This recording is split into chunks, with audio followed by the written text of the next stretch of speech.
কোরআন কথ্য ভাষায় অবতীর্ণ হয়েছে, বক্তব্য আকারে নাজিল হয়েছে, লেখ্য ভাষায় নয়, কোনো লিখিত ফর্মে অবতীর্ণ হয়নি। আর রাসূলুল্লাহ সাল্লাল্লাহু আলাইহি সাল্লাম নিজেও লিখতে জানতেন না, কারণ আল্লাহ আজ্জা ওয়া জাল্লা এটি মানুষের নিকট সুস্পষ্ট করতে চেয়েছেন যে এই কিতাব মুহাম্মদ সাল্লাল্লাহু আলাইহি সাল্লাম রচিত কোনো কিতাব নয়, এটি আল্লাহর অবতীর্ণ কিতাব। এখন কোরআনের একটি মিরাকল আপনাদের নিকট উপস্থাপন করতে চাই। আমি তো কয়েক ঘন্টা ধরে আপনাদের সামনে কথা বলছি, আপনাদের তো মনে নেই ঠিক ৩০ মিনিট পূর্বে আমি কি বলেছি। আমি নিশ্চিত একেবারে শব্দে শব্দে সম্পূর্ণ কথাটা আপনাদের মনে নেই। আর এতেও অবাক হওয়ার কিছু নেই যে আদতে আমারও স্মরণে নেই আমি কি বলেছি। যদি আমাকে জিজ্ঞেস করেন আমি বলতে পারবো না। সম্ভবত আমি কথা বলার ফাঁকে একটি বাক্যের মাঝখানে এক সময় বলেছি মা বাবা, অথবা বলেছি বাবা মা। সম্ভবত আমি বলেছি প্রাইভেট কার এবং মোটরসাইকেল, অথবা বলেছি মোটরসাইকেল এবং প্রাইভেট কার। সম্ভবত আমি বলেছি দিন রাত, অথবা বলেছি রাত দিন। এগুলো তো কয়েকটি শব্দ মাত্র।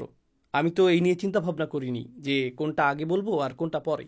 শব্দগুলোর এই ক্রম মুখ থেকে এমনিতেই বেরিয়ে গেছে, আগে পরে চিন্তা করে আমি বলিনি। এখন ১৫টি বাক্য বলার পর যদি আমাকে জিজ্ঞেস করেন আপনি কোনটি আগে বলেছিলেন, মা নাকি বাবা, রাত নাকি দিন, আমার মনে থাকবে না, আমি বলতে পারবো না। আমার এটাও স্মরণে থাকবে না যে ১৫টি বাক্য বলার পর আগে শব্দের যে ক্রম আমি উল্লেখ করেছিলাম ঠিক সে অনুযায়ী আমাকে এখন বলতে হবে। অর্থাৎ আগে যদি আমি দিন উল্লেখ করে থাকি তাহলে এখন দিনের কথা আগে বলবো, পরে বলবো রাতের কথা।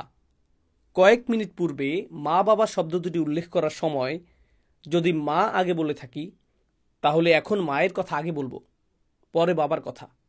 অথবা যদি বাবা আগে উল্লেখ করে থাকি তাহলে বাবার কথা এখন বলবো, পরে মায়ের কথা। কারণ আমাকে শব্দের ক্রম অনুযায়ী কথা বলতে হবে। মানুষের পক্ষে এভাবে চিন্তা করে কথা বলা অসম্ভব। আমাদের এরকম ব্রেইন ক্যাপাসিটি নেই, আমাদের মস্তিষ্কের এরকম সামর্থ্য নেই। আসুন এখন দেখি আল্লাহ তাআলা কিভাবে কথা বলেন। সূরা জাসিয়া ৪৫তম সূরা, এই সূরার ২৩তম আয়াতে আল্লাহ বলেন, আফারাআইতা মান ইত্তাখাযা ইলাহাহু হাওয়াহু ওয়া আদাল্লাহুল্লাহু আলা ইলমি ওয়া খাতামা আলা সামঈহি ওয়া কলবিহি ওয়া জাআলা আলা বাসারিহি গিশাওয়াতুন ফামান ইয়াহদিহি মিন বাদিল্লাহ আফালা তাযাক্কারুন।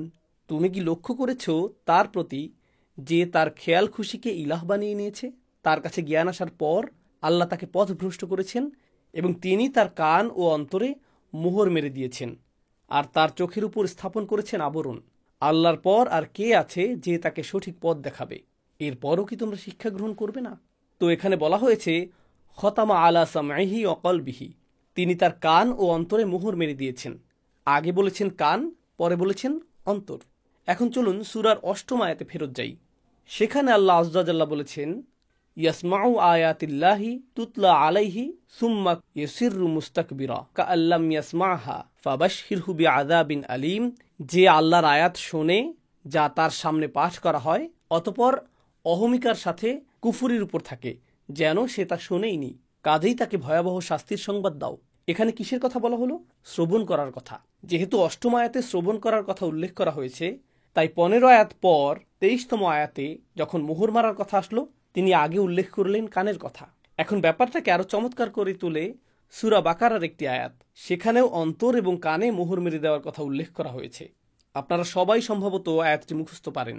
সূরা বাকারার ৭ম আয়াত, আল্লাহ বলেন, খতামাল্লাহু আলা কুলুবিহিম ওয়া আলা সামঈহিম ওয়া আলা আবসারিহিম গিশাওয়াতুন ওয়া লাহুম আযাবুন আযীম। আল্লাহ তাদের অন্তর ও কানের উপর মোহর মেরে দিয়েছেন আর তাদের চোখে আছে আবরণ আর তাদের জন্য আছে মহাশাস্তি। সূরা বাকারার এই আয়াতে আগে কিসের উল্লেখ করা হয়েছে? অন্তর, পরে কান।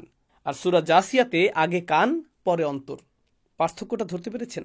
এখন কেন আল্লাহ সূরা বাকারাতে আগে অন্তরের কথা উল্লেখ করলেন? প্রথম থেকে আয়াতগুলোর অর্থ পড়ুন।